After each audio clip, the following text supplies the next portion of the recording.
de Jesus, 1 Samuel capítulo 13, vamos estar lendo a partir do verso do número 11, em nome de Jesus. Glória a Deus.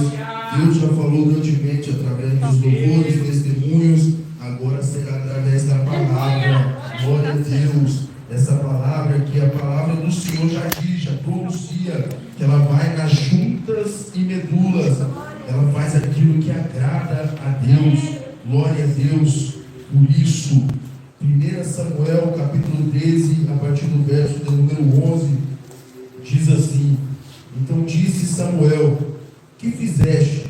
Disse Saul: Porquanto via que o povo se espalhava de mim, e tu não vinhas nos dias aprazados, e os filisteus já se tinham ajudado em Miquimás, eu disse comigo mesmo: Agora descerão os filisteus sobre mim a Gilgal, e ainda a face do Senhor não orei, e forcei-me e ofereci um holocausto.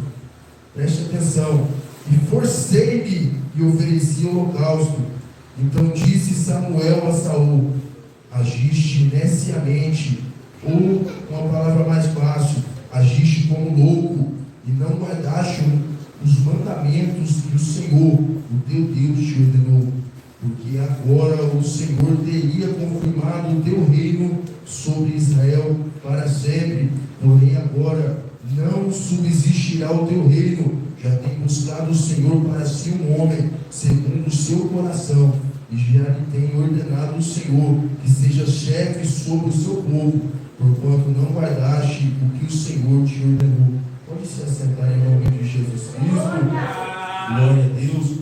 Eu gostaria de colocar um tema nesta palavra que o Senhor falou grandemente no meu coração, que é o seguinte: palavras vazias não emocionam a Deus.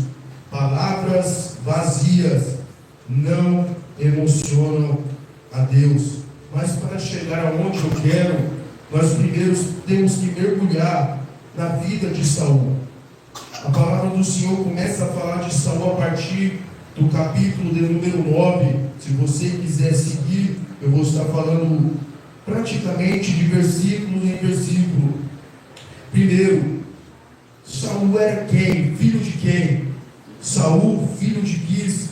A Bíblia fala que Saul era um homem muito belo, que dos ombros para cima não havia outro igual. E como foi o começo do chamado de Saul? A palavra do Senhor nos ensina que Quis, o seu pai, perdeu duas jumentas, e com toda certeza essas duas jumentas eram muito importantes para eles. Naquele tempo a jumenta servia como transporte para levar cargas pesadas, ou até mesmo como um veículo para eles. A palavra do Senhor fala que essas jumentas, elas fugiram, e Quis mandou o seu filho atrás das jumentas. Irmãos, isso é muito interessante, porque assim também acontece com muitos de nós. Essas duas jumentas eram algo muito importante para Quis, mas foi através delas que Saul conseguiu chegar até o profeta de Deus. Guarde isso, que nós vamos usar isso. Através das jumentas perdidas, Saul foi até o profeta. Glória a Deus. Então Saul e seu moço vai atrás das jumentas. A palavra do Senhor fala que eles caminham para um lado, caminham para o outro, vai para o outro lado, até que chega um momento que Saul ele diz: não, vamos voltar para trás, porque é melhor que meu pai ouça a notícia que as jumentas não voltaram, do que ter uma notícia que os seus filhos se perderam. Então vamos voltar. Mas a palavra do Senhor diz que o moço de Saul falou o seguinte: olha, vamos fazer o seguinte, aqui nessa terra tem um profeta, vamos até lá conversar com ele, para que ele nos oriente o que devemos fazer. Irmãos, muitas das vezes nós estamos seguindo o caminho que Deus quer que nós sigamos.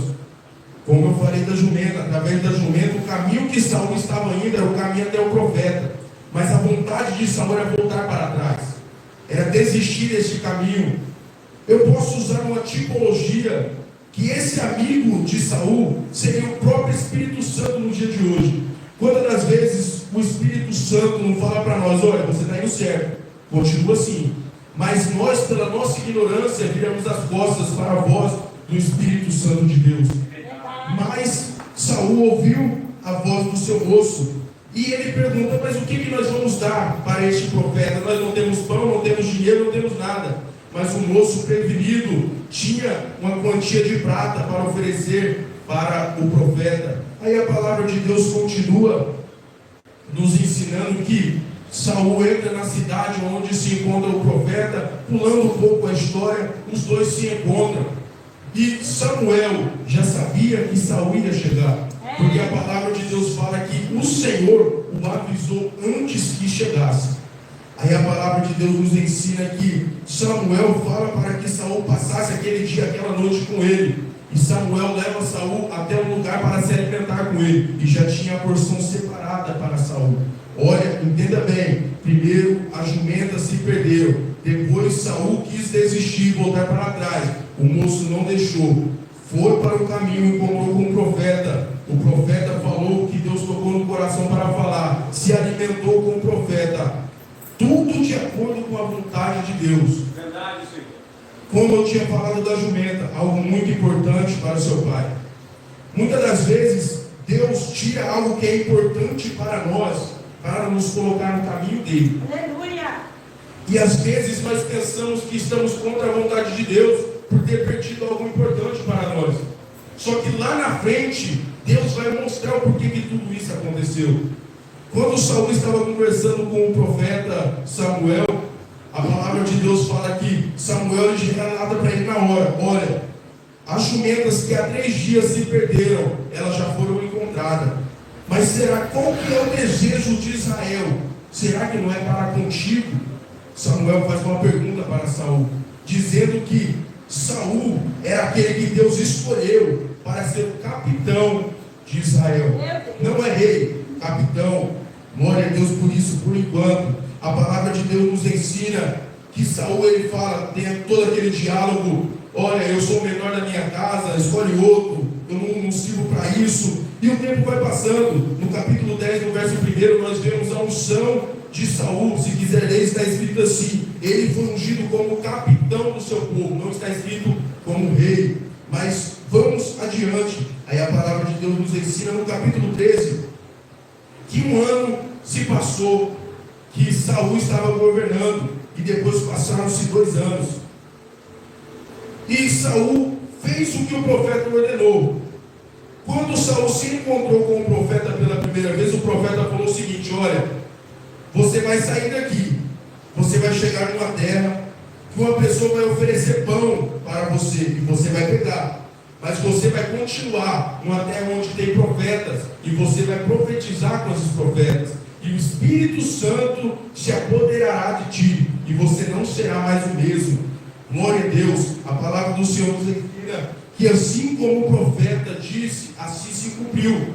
Saul virou as costas. A Bíblia fala que instantaneamente, quando ele fez assim, virou as costas, o coração de Saul já se transformou em outro. Deus já transformou o coração de Saul. No verso 13, como eu estava falando, a palavra do Senhor fala que Jonatas feriu a guarnição dos filisteus. E assim foi passando-se o tempo. Mas chega um momento que Saul ele fica preocupado com a situação, porque os filisteus vieram ao seu encontro, e o povo de Israel estava se afastando de Saul, porque estavam com medo. A palavra de Deus fala que Saul, como ele estava preocupado com a situação, ele forçou-se, ouça bem essa palavra, ele se forçou a fazer sacrifício ao Eterno. Só que, primeiramente, nem tudo aquilo que parece que é bom realmente é. Nem tudo aquilo que eu penso que, se eu fizer isso, Deus vai livrar o povo. Primeiro, Saul, ele foi ungido como capitão, nem rei era. E a parte de oferecer um holocausto, um sacrifício para o Senhor era Samuel. Samuel era o sacerdote, o profeta. Ele que deveria ter oferecido o sacrifício para o Senhor. Irmão Marcelo, já prepara aí Eclesiastes capítulo 5, por favor, em nome de Jesus. A palavra do Senhor nos ensina que, oferecendo ele o sacrifício, quando o sacrifício acabou, no mesmo instante Samuel chegou, parecendo que é algo espetacular, para ver qual que era a vontade do coração de Saul, para provar o coração de Saul. Quando o holocausto acabou, o sacrifício acabou, ele falou: pronto, já fiz. Samuel chegou na hora. Irmãos, presta atenção. Às vezes nós nos deixamos ser levados pelos momentos e fazemos coisas que não agradam a Deus, pensando que por causa da nossa preocupação, que por causa da nossa ansiedade, Deus está no negócio. Eu e você, nós somos ungidos do Senhor. Eu e você fomos chamados pelo Senhor. O princípio do chamado de Saul foi a jumenta, que se perdeu, e ele seguiu o caminho até o profeta. O meu e o seu princípio do chamado foi o Senhor que nos escolheu. Ele nos chamou, mas teve uma caminhada para chegar até aqui. Se nós colocarmos no nosso coração que eu posso fazer algo que Deus não me designou para fazer, Deus não está no negócio. Porque nós vamos ver aqui que Saul, depois que ele ofereceu, Samuel chegou e falou: olha, o que foi que você fez? Ah não, o negócio estava difícil, estava apertado, os filisteus estavam vindo. Aí eu fui e fiz um holocausto para o Senhor e apresentei um sacrifício. A palavra do Senhor fala que Samuel olhou para ele e falou: rapaz, você agiu como um louco. Na tradução do dia de hoje, você agiu como um louco. Por que você agiu desse jeito? Por que fizeste isso? Ah, mas é porque o Senhor estava comigo, o Senhor me ungiu, eu sou ungido do Senhor. Mas não significa que porque nós somos ungidos do Senhor, nós vamos fazer tudo aquilo que vem no nosso coração para fazer. Tudo aquilo que nós pensamos que é bom, tudo aquilo que nós pensamos que o Senhor vai se agradar, sendo que na verdade, o profeta Samuel, ele era conhecido como profeta, Navi, homem de Deus. E existiam profetas naquele tempo para consultar a Deus. Saul queria fazer o trabalho de um profeta, de um sacerdote, porque ele estava ansioso para ouvir a voz de Deus. Quantas das vezes nós não saímos do ambiente que nós estamos e vamos para outro lugar pensando que lá Deus vai usar uma pessoa e não pode usar o mesmo ambiente que nós estamos? Se o Espírito Santo de Deus habita neste lugar, por que vamos procurar em outro lugar a palavra de Deus? Se Deus é o mesmo Deus que a palavra de Deus fala que Ele é o mesmo ontem, hoje e eternamente. Glória a Deus. Quando Saul colocou no seu coração de fazer algo para Deus, quando Saul colocou no seu coração de fazer um holocausto para Deus, ele deveria ter pensado, analisado. Porque, irmãos, vamos colocar na nossa vida no dia de hoje. Eu sou diácono, o irmão Marcelo, obreiro. O irmão Marcelo, ele não pode, por enquanto, fazer uma coisa que um diácono pode. Porque o diácono, ele é ungido para isso. Ele foi ungido para ser um diácono. Assim como um diácono não pode fazer uma coisa que um pastor faz. Porque um pastor foi ungido como pastor, um diácono como um diácono. Não tem como eu querer me colocar na posição que Deus não me colocou. Quando isso acontece, já vira desobediência para com Deus. Quando vira desobediência, Deus já não está no negócio. Irmãos, depois que Saul ofereceu esse holocausto, a vida do homem acabou. Acabou. O homem batalhava antes, Deus estava com ele, vencia as batalhas. Depois que fez o holocausto, aí a Bíblia vai falar o seguinte, na descrição: Saul fez um voto todo para Deus, que ele falou o seguinte: olha, ninguém vai colocar comida alguma na boca. Eu vou buscar o Senhor, quem colocar vai morrer. A palavra de Deus nos ensina que Jonatas, sem saber, se não me falha a memória, sem saber foi e pegou um pouco de mel e comeu. Aí a palavra de Deus fala que Saul foi buscar a Deus e Deus não respondeu. E Saul lançou sorte entre os homens e caiu na casa de Saul. Quando caiu na casa de Saul, Saul falou: agora tire sorte entre mim e o meu filho. E foi tirado sorte e caiu em Jonatas. A palavra de Deus fala que Saul falou que iria matar Jonatas. E Jonatas concordou, falou: olha, se o Senhor fez a promessa, eu vou ter que morrer. Aí Saul ele fala: olha, que aconteça assim comigo se eu não te matar hoje. Se o povo não intervisse, Jonatas estava morto, teria morrido nessa situação. Irmãos, desobediência sempre virá com voto tolo. Desobediência gera sacrifício de tolo, porque pensamos que nós vamos conseguir agradar a Deus mesmo em desobediência. obediência. Irmão Marcelo, Eclesiastes 5, verso 1, em nome de Jesus. Guarda os teus pés quando entrares na casa de Deus, e inclina-te mais a ouvir do que a ouvir. Sabem o que fazem mal. 12. Não te precipites com tua boca, nem com teu coração se apresse a pronunciar palavra alguma diante de Deus, porque Deus está nos céus e tu estás sobre a terra, pelo que sejam poucas as tuas palavras. Deu 4, por favor. Quando a Deus fizeres algum voto, não tardes em cumpri-lo, porque não se agrada de todos, que votares, paga-o. Essa é na tradução do Marcelo. Maravilha, glória a Deus por isso. Eu quero ler uma tradução contemporânea, para os irmãos entenderem com mais profundidade. Verso 1. Olha, tome cuidado quando entrar na casa de Deus. Vá pronto para obedecer a Deus, pois isso é o que importa. Não entregue oferta como os insensatos, que o fazem sem saber o que estão fazendo, mais mal do que bem. Não fale demais com a sua língua, nem fale sem pensar, nem faça promessas impensadas diante de Deus. Deus está no comando, não você. Quanto menos você falar, melhor. Trabalhar demais prejudica o sono, falar demais identifica você como insensato. Quando você fizer uma promessa a Deus, na tradução estava falando de voto, aqui fala de promessa, mesma coisa. Quando você fizer uma promessa a Deus, cumpra. E logo, Deus não gosta de conversa fiada. Então, se fizer um voto, cumpra-o. É melhor não fazer voto algum, que fazer e não cumprir. Irmãos, por que eu saí de 1 Samuel e fui para lá em Eclesiastes? Agora eu vou explicar a situação. Muitas das vezes nós andamos no caminho de Deus. Vamos pegar um simbolismo. Nós vamos atrás da jumenta. Encontramos o profeta. O profeta nos ungiu. Adoramos a Deus, buscamos a Deus. Mas tem uma coisa que Deus detesta. É quando nós abrimos a nossa boca e sabemos que não temos condição de cumprir. Irmãos, Saul fez algo que não era para ele fazer. Ele não tinha condição de cumprir o sacrifício que ele fez. Não tinha, porque era função de sacerdote. Quando nós estamos na casa de Deus, como o louvor que teve aqui hoje, maravilha. Senhor, se voltar, tu és Deus. Se tiver, tu és Deus. No pouco, tu és Deus. No muito, tu és Deus. Mas quando vem a parte ruim, nós viramos as costas para Deus. Quando as coisas apertam, quando as coisas vão fora do controle, nós viramos as costas para Deus. Não, mas irmão Mateus, você está falando assim porque você não vive o que eu vivi. Você não vive o que eu estou passando agora.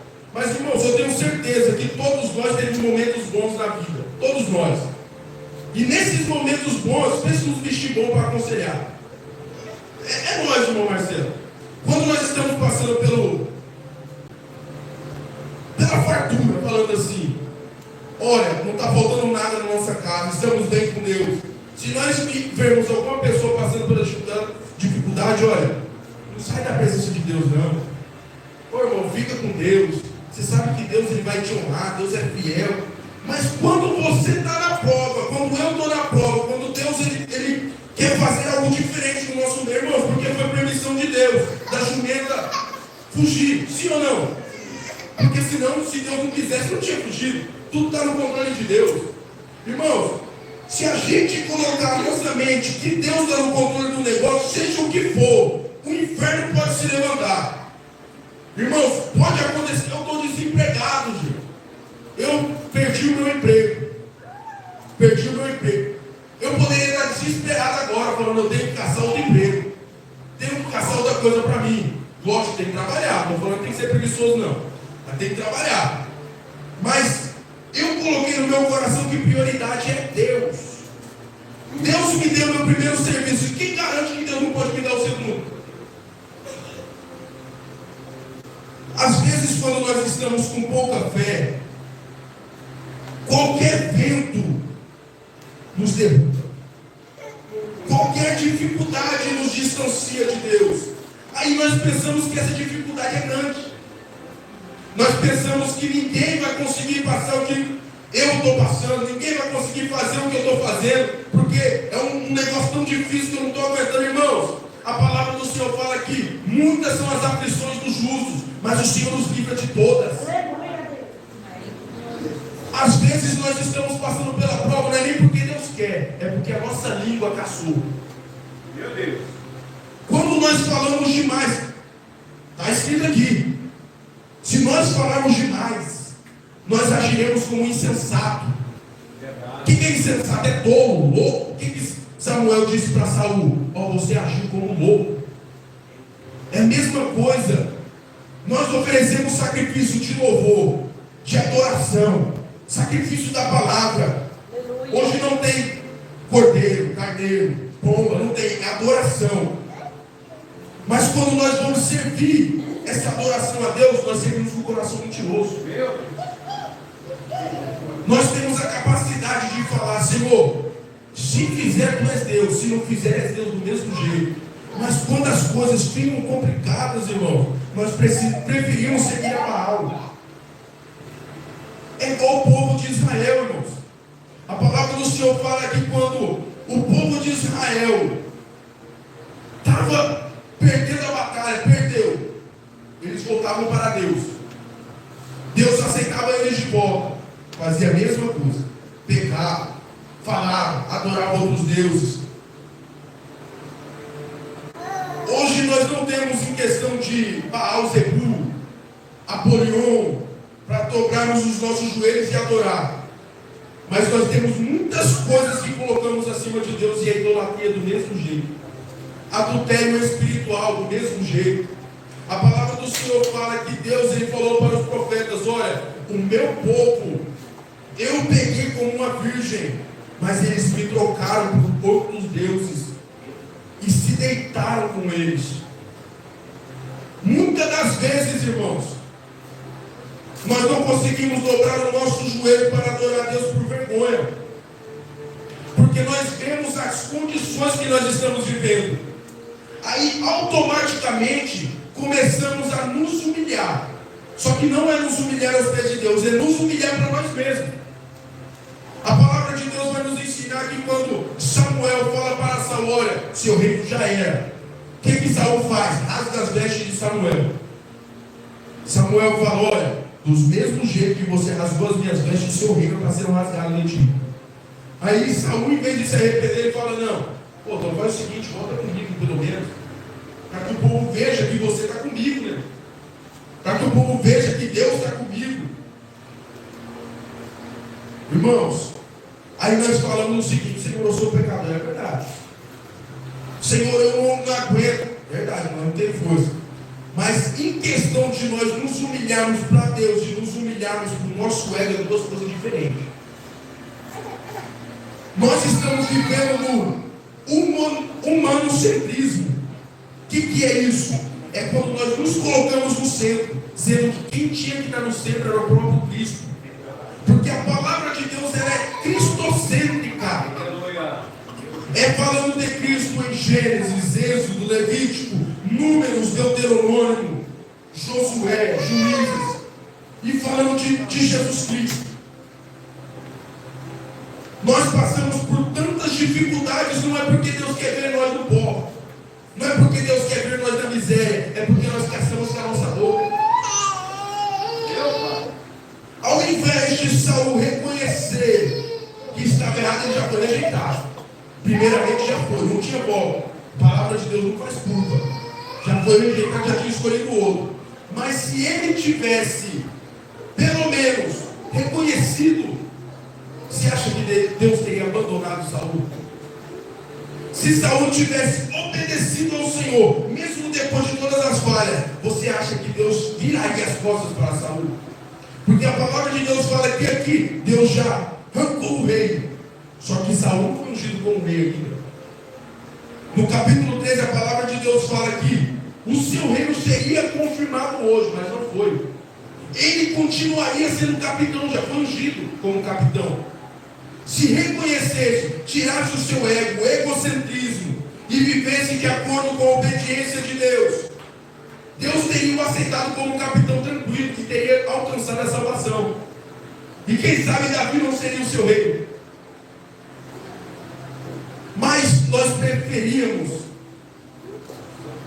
ficar tanto no erro, tanto debaixo da miséria, tanto debaixo de pecados, que nós olhamos para Deus e falamos igual o povo de Israel falou.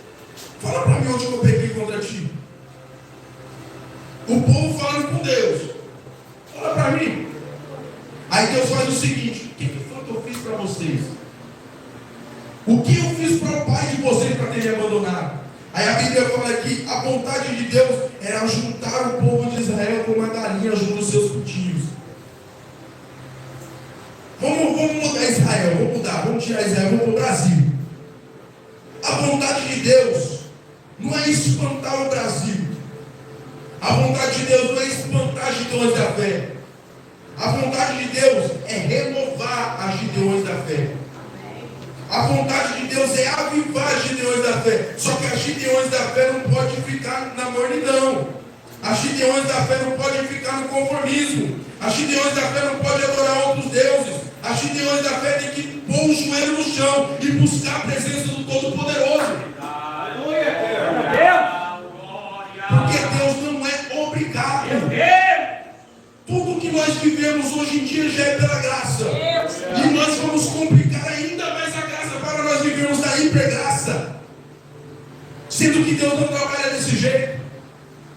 Muitos pregam sobre a hipergraça. Eu pego para que a graça abunde. Eu pego para que a graça seja maior. Eu pego, mas o Senhor vai me perdoar. Mas onde está escrito isso? Se a palavra de Deus, ela já fala: arrependei-vos, busque a minha face. Mas, irmão Mateus, eu só posso servir a Deus de verdade se eu dobrar o joelho uma hora? Não. Se eu dobrar o joelho um minuto, também não. Agora, se você reconhecer que Deus é o seu Deus, o negócio é diferente. Se você não reconhecer, aí já é outra coisa. Porque quando nós reconhecemos a Deus, irmãos, tem muita gente que não gosta de oração, mas vai ser salvo. É a graça. Tem muita gente que não aguenta ficar 5 minutos de oração, mas vai ser salvo. Não rouba, não mata, não idolatra, não adultera, honra pai e mãe, cumpre os 613 mandamentos, tenta cumprir o caso, segue a Jesus. Porque o que salva não é oração, faz parte, mas é a graça. O que salva é Jesus. Se nós colocarmos na nossa mente e reconhecer com o nosso coração que é obediência, a palavra de Deus já fala tudo. Será que Deus tem mais prazer no sacrifício ou na obediência? Será que Deus ele ama mais aqueles que sacrificam ou aqueles que obedecem? Como Bíblia, a palavra de Deus fala que Deus falou para o povo: olha, eu estou cansado do sacrifício de vocês. Eu estou farto de tudo que vocês estão fazendo, porque vocês pecam e sacrificam, pecam e sacrificam, vivem nesse pecado voluntário dia após dia. E quando vem me buscar, ainda tenho que dar ouvido para vocês, como se vocês mandassem alguma coisa. Malaquias fala isso, que o povo questionava a Deus. Não, peraí, não, Deus não está com raiva contra nós, não. A ira de Deus não vai ficar para sempre. Deus vai perdoar, Deus é amoroso.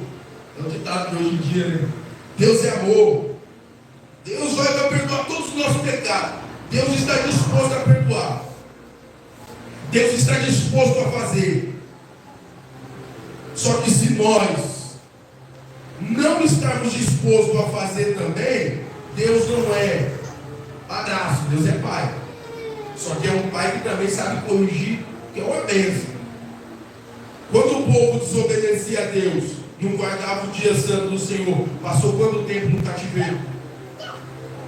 Deus, ele é justo. A Bíblia já fala que de eternidade em eternidade Deus é Deus. Complementando, a Bíblia fala que todas as coisas estão nuas e patentes diante dos olhos de Deus. Todas as coisas. Eu não quero entrar nessa questão que o pastor pode não ver, o irmão Mateus pode não ver, não tem nada a ver. Mas Deus vê.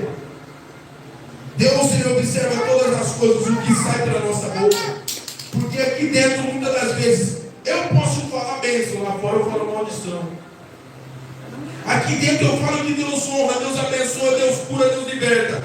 lá fora eu estou xingando.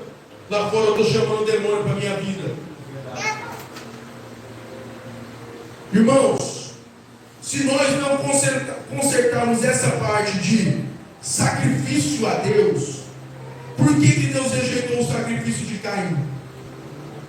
Ele ofereceu um sacrifício, mas não foi de coração. Ele ofereceu um sacrifício por hábito. Deus, Ele gosta de sacrifício. Ele falou para ele: Deus gosta, então eu vou fazer o seguinte: meu irmão está fazendo um cordeiro, vou pegar os vegetais aqui e vou fazer um sacrifício. Só que tem um porém, irmãos. Não é porque eu e você estamos sacrificando que é para Deus. Podemos usar o nome de Deus, podemos falar que é de Deus. Você quer ver um negócio? Quando o povo de Israel estava batalhando, eles foram e pegaram a arca da aliança para que fosse para a guerra. Os cristãos tremeram porque conhecem o nome de Deus. Ixi, agora os deuses de Israel chegaram neste lugar. Os deuses que tiraram Israel do Egito, voltam lá atrás. Os deuses que arrancaram eles, que mataram os inimigos, chegou na batalha. Agora nós estamos perdidos. A palavra de Deus fala que chega um filisteu, Marcelo. O homem grita: você seja um homem, rapaz. A arca da aliança está aqui, mas nós vamos batalhar. E por causa da coragem do inimigo, Israel perdeu. Olha a situação, irmãos. Morreu Ofni, Finéias, a esposa, Eli, só ficou Ígabo. E a vida de Ígabo foi uma miséria. A palavra de Deus nos ensina, irmãos, que se Deus fala, Ele cumpre. Se Deus Ele fala, Ele não volta atrás com a sua palavra, a não ser no arrependimento de coração. Porque a palavra de Deus fala que Elias falou com o rei Acabe, e Acabe mudou o semblante, se humilhou. Aí a Bíblia fala que Deus falou para Elias: fala para ele o que vai acontecer quando a família dele se humilhou. Maravilha, isso que eu quero. Irmãos, a gente com a nossa força nunca vamos conseguir, nunca. O mundo é forte demais. Satanás é terrível.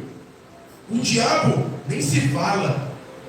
É por isso que a Bíblia diz: olha, vocês não conseguem, busca a força em Deus, fortalecei-vos no Senhor e na força do seu poder.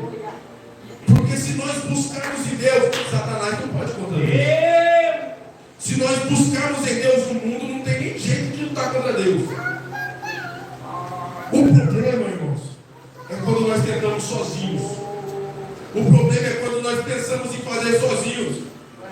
Samuel falava para Saul: olha, vai lá, mata tudo que você vê. Saul chegava a fazer diferente: olha, vamos deixar o rei aqui vivo, vamos pegar o melhor e vamos deixar guardado. E sem falar que Saul fez o povo pecar, porque o povo estava com tanta fome depois do voto tolo, que o povo estava comendo até carne com sangue. E para o povo de Israel, até para nós, a Bíblia fala que sangue é vida, não pode. Mas quando Saul deixou vivo o rei, deixou vivo os animais, Samuel chegou. Samuel sempre chega na hora que o camarada está fazendo errado. Vamos pegar assim, vamos pôr a tipologia de novo. É igual Deus no jardim do Éden. Esperou o homem fazer toda a sua vontade, foi lá, pecou, errou, abriu seus olhos, viu que estava nu, se escondeu e Deus chega. Quando você estava lá, quem foi? O que aconteceu? Quando nós estávamos nu, aí eu fiquei com vergonha, mas quem falou para vocês? Comeu a fruta lá, sabe? Aí já veio aquela conversa toda, mas a culpa foi da mulher, a culpa foi da serpente. Um pecado que nós cometemos nunca vai ficar escondido perante os olhos de Deus. Tem uma frase que um professor que ele fala que eu achei muito interessante, irmão. Deus nunca vai nos ajudar nas nossas desculpas. Ah, Senhor, eu errei, mas o Senhor sabe por que eu fiz isso. Eu fiz isso porque o Senhor não me deu um carro. Eu fiz isso porque o Senhor não quis me dar uma casa. pernas. Aí esse professor falou o seguinte: mas Deus sempre vai te levantar dos seus fracassos. Aqueles fracassos que você olha e você fala: eu fracassei, eu preciso da sua ajuda, Deus. Eu reconheço que eu errei. Irmãos, pelo amor de Deus, quem de nós que é ser humano que não erra? Quem de nós que é ser humano que não peca, irmão? Nós estamos tendentes ao erro. A Bíblia nos ensina isso. A Bíblia fala que Deus reduziu o tempo de vida dos homens porque os homens pecavam contra Deus. E hoje em dia não é diferente. Nós pecamos. Só que o erro não é pecar. Não é isso. É não reconhecer o sacrifício de Deus, de Jesus Cristo. Porque o sacrifício de Jesus é o que perdoa os pecados. Mas quando nós não reconhecemos, a Bíblia fala que não há sacrifício algum para aquele que vive em pecado voluntário. Mas quando reconhece, a Bíblia fala que o Senhor se fez maldito pelos malditos. Jesus se fez culpado pelos culpados. Como que nós vamos Vamos pegar um português mais bonito. Vamos sair de casa. Vamos sentar na casa. Vamos perder tempo saindo de casa. Me desculpe as palavras, irmão, mas é o próprio Espírito Santo de Deus, você vai entender. Vamos perder tempo saindo de casa. Vamos sentar na cadeira para oferecermos um nada para Deus. Palavras vazias não emocionam a Deus. Irmãos, Deus é sabedor. Só que a Bíblia é tão perfeita que ela fala que antes da fundação do mundo, antes, irmão, antes que fosse formado terra, água, ave, animais, o ser humano, Deus já tinha proposto uma forma de salvação no seu coração. Sabe o que significa isso? Deus sabia que eu ia pecar. Deus sabe que amanhã eu posso tropeçar. A Bíblia fala o seguinte: Deus, ele detesta, abomina a idolatria. Mas sabe uma coisa que Deus mais odiava no povo de Israel? Que o povo pecava e abandonava a Deus. Eles não pecavam e ficavam com Deus, eles pecavam e abandonavam. Eles cometiam um pecado, viravam as costas para Deus e falavam: Senhor, peraí, que agora eu estou com uma noite aqui. Faziam Deus esperar depois de tudo que Deus fez. Nós pensamos assim: nossa, como que o povo de Israel pode fazer isso? Mas hoje em dia é a mesma coisa. Só são em pecados diferentes. Mas é pecado do mesmo jeito. Se nós não nos colocarmos como servos na presença do Altíssimo, a Bíblia fala, meus irmãos, é coisa linda, tremenda, que aquele que teme ao Senhor, aquele que confia no Senhor, é como um monte Sião que não se abala. Aí a Bíblia fala o seguinte: um justo cai 7 vezes, mas ele se levantará. Não é Deus que vai levantar, não é Deus que vai pegar na mão e levantar. Ele se levantará. Por quê? Ele lembra que tem um Pai. Ele lembra que tem alguém que aceita ele de volta. Não significa que vamos viver no pecado, mas significa que nós temos um sumo sacerdote que se compadece de cada um de nós. Se nós não reconhecermos que o nosso Jesus que morreu por nós perdoa pecados, irmãos, que poder que Jesus tem? Que Jesus que nós servimos? Quem é esse Jesus? Se nós limitamos o poder de Deus, não é Jesus que nós adoramos. Se nós limitamos o poder de Deus, não é o Jesus que desceu da cruz que nós adoramos. Se nós limitamos o poder de Jesus Cristo, não é o Jesus que morreu pelos nossos pecados que nós adoramos. Mas se nós reconhecemos, é esse mesmo Jesus que perdoa pecados. Irmãos, que nós venhamos reconhecer e entender que quando nós abrimos a nossa boca, nós não estamos adorando a demônios, nós estamos adorando a Deus verdadeiro. E quando sair louvor da nossa boca, que seja louvores sinceros a Deus. Aleluia. Que nós falamos e vamos cumprir. Glória a Deus. Glória a Deus por isso, irmãos. Muito obrigado por tanta atenção. Eu agradeço de coração pela oportunidade, Marcelo, pela confiança. Glória a Deus por isso, irmãos. Essa palavra é profunda. Profunda.